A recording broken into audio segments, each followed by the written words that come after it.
হে মহাপ্রভু, এ কেমন অলৌকিক কাণ্ড!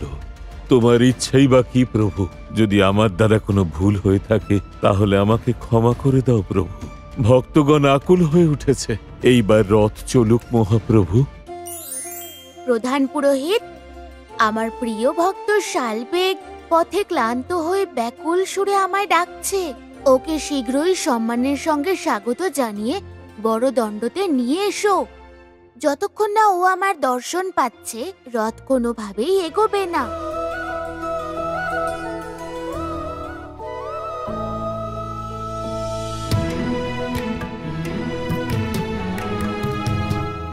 ধন্য তুমি শালবেগ, ধন্য তোমার ভক্তি। জয় জগন্নাথ। জয় জগন্নাথ।